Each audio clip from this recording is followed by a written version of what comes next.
Hey, this is Leo for Actualized.org, and in this video we're going to talk about setting SMART goals, SMART goal setting. So what are SMART goals? We're going to break that down, and we're just going to talk about how to set goals in a smart way, and we're going to talk about how do you set powerful goals, goals that you can achieve, versus the type of goals that most people set which are not achieved and do not create the kind of success that people want from their goal setting process. So SMART goals. By SMART goals, SMART is actually an acronym spelled SMART, and it actually stands for something in the goal setting process. So this has been a really widely publicized concept. You've probably heard of SMART goals if you work in the corporate environment or do any kind of personal development work, basically all across the world. So SMART, what does SMART mean? There are basically 5 points here, and it tells you what kind of goal. It basically defines the goal so that you know that if your goal hits all 5 of these points, then it's a good goal, and if it doesn't hit these 5 points, then it's a bad goal. So let's talk about it. SMART.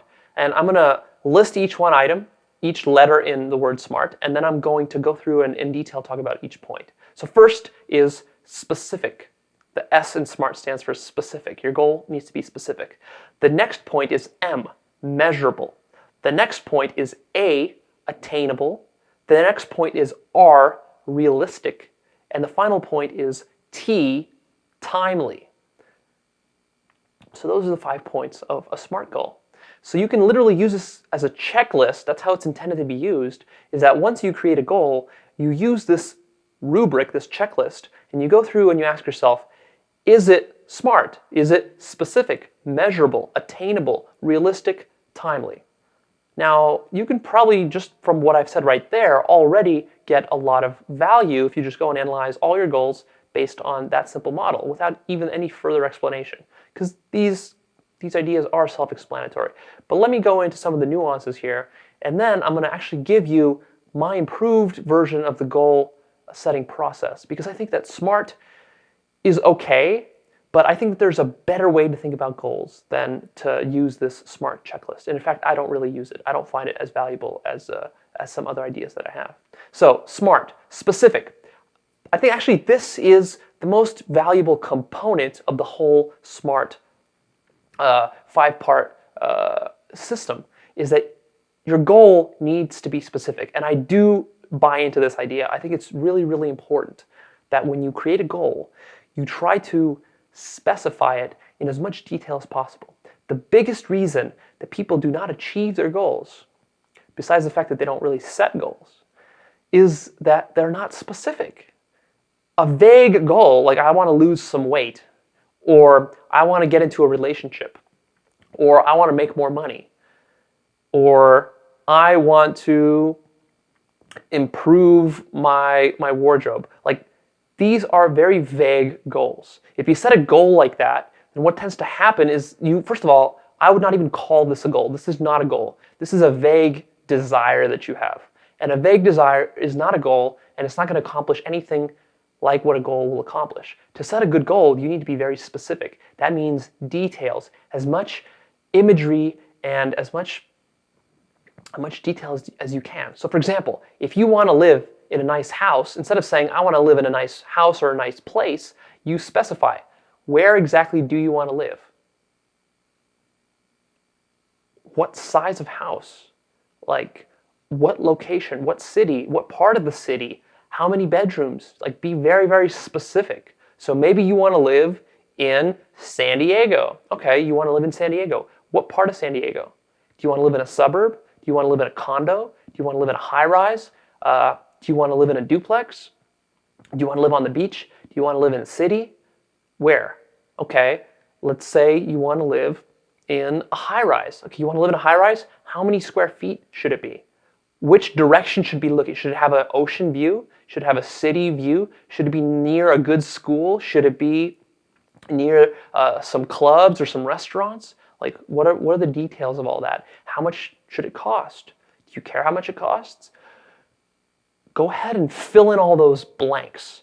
And what really I find helps is actually visualize it, picture it in your mind, play around with it, use your mind as kind of an experimentation chamber where you are just prototyping, rapid prototyping your ideal life, what you want for yourself. So be very, very specific about your goals.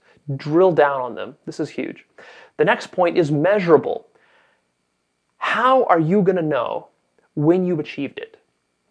This is pretty easy. For example, in the case of this of living in a high rise, you're going to know because you're sitting in it and you're looking out your window at your ocean view, let's say, and it's a 2,000 square foot condo in a high rise. So there you are, you know.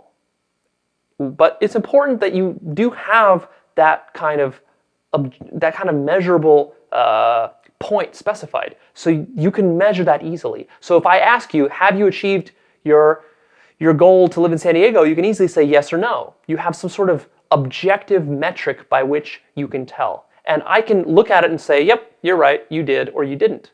Because I can say, I can ask you for your address, and if your address is not in that condo that you wanted, then it's very easy to tell for everyone, not just you, that that goal did not come about, or that it did if you do have that address. So make your stuff specific and make your stuff measurable. Now, measurable might be a little bit more tricky, for example, in a business. Maybe a goal that you have is that you want to pull in more clients. You want to pull in more sales. You want to pull in more traffic to your website. You want to pull in more customers to your store, right? Maybe you want to be better known in your industry. Well, what does it mean to be better known in your industry? How are you going to measure that? And this has to be something that a panel of judges, let's say we have a panel of judges sitting, like the Supreme Court, and we can bring forth to them some sort of document or some sort of evidence and say, here we go, look, I am now more reputable in my industry. What would that look like? That might look like a newsletter article, like a news magazine article written about you. Maybe you get the front page cover shot in a trade journal that you're part of. Maybe you have a website that receives an X number of visitors every month, and those are industry related. Maybe you now work in a new job where you're more visible, you're more public. Maybe now you have people calling you. Maybe you have 2 people calling you every week asking you about your industry or asking to work with you because you're so visible in your industry. So those are some specific points. But you can see that a lot of people will have this goal of like, yes, I want to do better at my job. Yes, I want to do better in my business. Yes, I want to have more authority in my industry. But then they don't specify what those points are. So important, measurable. Then attainable. Is your goal something that you can attain? All right. If I set the goal of flying to the moon, that's not something that's really attainable given my skill sets, given my desires. It doesn't really align with what I even want to do in my life. So it's not really something that I should be shooting for. So make sure that what you're going for is something that is actually matching your talents, matching your strengths, matching your desires. It's something that can be done. The next point, R, is realistic. So again, realistic means that you've set it up in such a way that it's possible to do given the expectations that you have. So is it possible to do in the time frame that you set it in, right? Is it possible to do right now given your skills? Or do you need to radically revamp your skills in order to do it? Is it possible to do at all? And that's a little bit of a tricky question because who knows what's really possible. I think most people limit ourselves in that respect. It probably is possible for me to fly to the moon if I was really dedicated and I really wanted to do it, but not right for me, right? Not right for me. And certain things are just too unrealistic in the way that we set it up. Just the process of it, I tend to find, is what's unrealistic. Because people expect some sort of fast track, some sort of shortcut. Like they want to earn $1 million in a month. That is highly unrealistic. But if you want to earn $1 million, totally realistic for anybody, you just got to have a realistic plan in place. So get that into place. And then the last point of SMART is, of course, the T. Timely. That means you put a time frame on whatever it is you want to accomplish. This is also called time bound, putting time boundaries. So when are you going to have that condo in San Diego? When are you going to have your your picture on the front page of a trade magazine? When are you going to have a marriage? When are you going to find your spouse? By when? By what day? Be specific. Year, week, month, day, minute, as specific as you can get. The more specific, the better. All right, so that's SMART. We've covered every point. I think it's pretty clear about what each one of those means. I think the way that you use this is you simply run down whatever goal you've got, whether it's a goal that you've got personally or for your company, on a project that you're working on, and run through this process and make sure that it hits all these points, especially the one I'd say about being specific. You want your goals to be very, very specific. So now I'm going to give you my thoughts really quickly, and I'm not going to go into much depth here. I don't have that much time, about a better way to set goals. I find that the SMART process is not necessarily the best. For me, this is the essentials of setting amazing goals. All right, you ready? And it's really simple. 1, make sure your goals are specific. Yes, they do have to be specific, so we're still keeping that point. Next, make sure your goals are huge, big, inspiring, compelling goals. These goals need to get you fired up and excited and motivated. Don't set wimpy little small goals. Those wimpy little small goals, those realistic goals, those layup goals that you're setting, those are actually going to be harder to accomplish than the big ones because they don't generate any kind of excitement or passion or motivation within you. So make sure your goals are big. Then I would say the third point, make sure your goals are aligned with you. They have to be aligned. You have to really want them. Don't set a goal that's just, for example, to earn a lot of money when what you really want is spend time with family. That's ridiculous. You're going to waste years and years of your life chasing money when what you really want is to spend time with family. And in fact, it's going to detract from your family time because you're going to be spending it all at your job. So be very clear about what it is that you want. This is where values clarification comes into play. And feelings identification. Identify what feelings you want to feel. And make sure that the goals that you set are going to actually connect with your top values and your top feelings. The connection has to be there. And the closer the two are to each other, the better.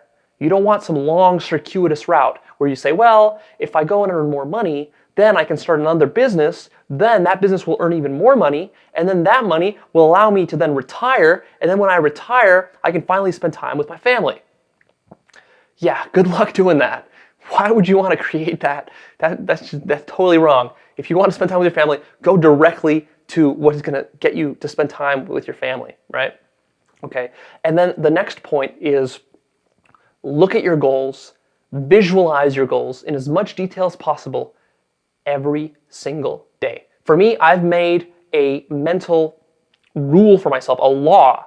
And my law is that I don't consider myself having set a goal unless I look at that goal and review that goal for at least a minute or two every day. So if I set a goal, the only way I can even count it as a goal, otherwise I say it's just a vague desire. It's only a goal if I write it down, I have to write it down, and I have to review it, look at it, think about it every single day. Every single day until it's accomplished. Otherwise, it's not a goal, it's just a vague desire. I've made this rule for myself because it's too easy to not write stuff down. It's too easy to be wishy-washy. It's too easy to be vague. And then nothing happens. So that is my little version of the SMART process. So that's how I think I would approach setting goals. I think this is what gets you the biggest results if you follow these points that I mentioned. All right, so this is it. I'm out of time. I'm going to sign off. Please leave me your comments. Tell me what kind of goals you're setting and how this has helped you. And then please like it and share it. That's why I release this content for free. And of course, go to Actualized.org if you are interested in this topic, because there we cover the goal setting process in much more depth. We talk about how to do visioning, advanced techniques for how to really get yourself to accomplish your goals, because this is just the tip of the iceberg for what the goal setting process really entails. Check out Actualized.org and sign up for the free newsletter there with weekly video updates.